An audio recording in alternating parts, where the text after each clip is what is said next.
श्री शिवाय नमस्तुभ्यम दोस्तों, हर हर महादेव। आप सभी लोग जानते हैं कि 8 फरवरी 2025 शनिवार को पड़ रही है माघ महीने की जया एकादशी तिथि, जो बहुत ही खास है। और दोस्तों, ये वह एकादशी तिथि है जो कि माघ महीने में शनिवार को पड़ रही है। इस दिन का महत्व और भी अधिक बढ़ जाता है। और दोस्तों, इस दिन किया जाने वाला पंडित जी द्वारा बताया गया एक लाल फूल और एक सफेद फूल वाला उपाय आप लोगों को जरूर करना चाहिए, क्योंकि दोस्तों ये एक ऐसा उपाय है जो कि हर दिन नहीं किया जाता। माघ महीने में जो एकादशी तिथि आती है उसी दिन किया जाता है। अगर आप लोगों ने इस उपाय को नहीं किया है या किसी कारणवश नहीं कर पाए हो तो इस दिन इस उपाय से मत चूकना दोस्तों। देखिए, ये दिन इतना खास होता है कि इतना महत्वपूर्ण होता है।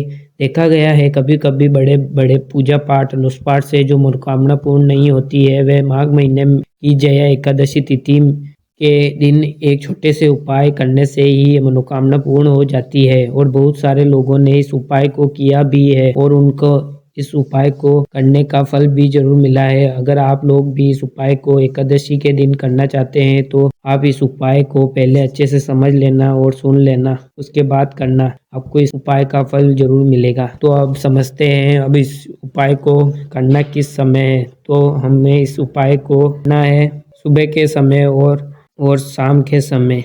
सुबह के समय अगर कर रहे हो तो 10 या 11 बजे तक भी अगर उपाय को करोगे तो भी आपको उपाय का फल मिलेगा। वही अगर शाम के समय कर रहे हो तो इस दिन शाम के समय का ध्यान रखना कि शाम के समय 6 बजे से लेकर 7 बजे के बीच में अगर आप इस उपाय को कर सकते हो तो बिल्कुल कर लेना, पूरी कोशिश करना। पर अगर किसी कारणवश इस उपाय के बीच में ना कर पाओ तो रात 8 बजे तक भी अगर आप इस उपाय को करोगे तो आपको उपाय का फल जरूर मिलेगा। ये बात आपको समझ आ गई होगी। तो अब हम समझते हैं इस उपाय को करने के लिए हमको कौन सी सामग्री लेनी है। तो हमको इस उपाय को करने के लिए एक लाल फूल, एक सफेद फूल और एक समी पत्र और एक बेलपत्र ले लेना है। इस उपाय के लिए सामग्री लेनी है और इस उपाय की सामग्री को लेकर आपके घर के पास जो भी शिव जी के मंदिर हो, शिव जी का मंदिर हो, उस शिव जी के मंदिर के में जाकर शिवलिंग के सामने बैठ जाना है और अपनी चारों सामग्रियों को निकाल लेना है। भगवान शिव के शिवलिंग के सामने या आसपास कहीं पर भी बैठ जाइए उपाय को करने के समय। और उपाय को करने से पहले आप लोग अपनी वे चारों पूजा सामग्री निकाल लीजिए और भगवान शिव जी के शिवलिंग के ऊपर एक माता अशोक सुंदरी जी का स्थान देख लीजिए। माता अशोक सुंदरी के स्थान होता है वह जलाधारी के ऊपर होता है, जलाधारी के बिल्कुल बीचों बीच में और होता है। आप लोगों ने देखा भी होगा शिवलिंग की जलाधारी होती है, जलाधारी के बिल्कुल बीचों बीच का जो स्थान होगा वह माता अशोक सुंदरी जी का स्थान होगा, क्योंकि यहीं पर हमें यहाँ ये जो है उपाय को करना है। सबसे पहली चीज, अब हम उपाय को करना शुरू करते हैं। आप सबसे पहले अपनी एक बेलपत्र उठा लो। माता अशोक सुंदरी जी का जो स्थान होगा, क्योंकि यहीं पर हमें ये जो है उपाय को करना है। सबसे पहली चीज, अब हम उपाय को करना शुरू करते हैं। अब सबसे पहले अपनी एक बेलपत्र उठा लो।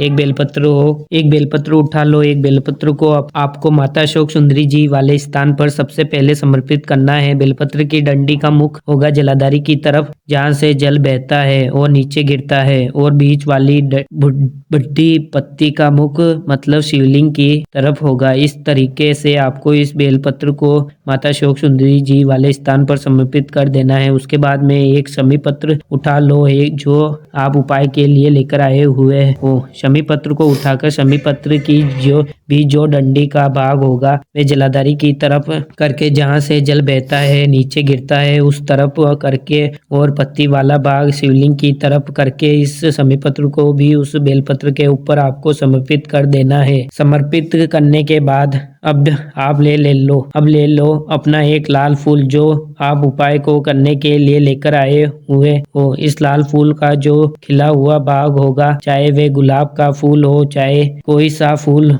जो शिवलिंग पर चढ़ता है हो भाई, उस फूल का जो खिला हुआ भाग होगा वह शिवलिंग की तरफ होगा। बाकी जो पीछे का भाग होगा फूल का वो जलाधारी की तरफ, जहाँ से जल बहता है नीचे गिरता है उस तरफ होगा। और आखिर में आपको जो एक सफेद सफेद फूल बचा हुआ है। इस सफेद फूल को भी आपको लेना है और सफेद फूल का जो खिला हुआ भाग होगा वो शिवलिंग की तरफ होगा, जहाँ पर शिवलिंग रखा हुआ है उस तरफ होगा, और डंडी का भाग जलाधारी के पीछे की तरफ हो जाएगा। मतलब जो जहाँ से जल बहता है और नीचे गिरता है, जो जल लौंग, एक बेलपत्र, एक शमी पत्र और एक लाल फूल, एक सफेद फूल चढ़ा रहे हो तो भगवान या कांता चक्र का नाम लेते हुए जो है इस उपाय को करना है, और भगवान शिव जी और नारायण जी का स्मरण करते हुए इस उपाय को आपको करना है। तो जब भी आप एक बेलपत्र, एक शमी पत्र, एक लाल वाला फूल और एक शमी पत्र, एक सफेद फूल का उपाय करोगे, फिर जो भी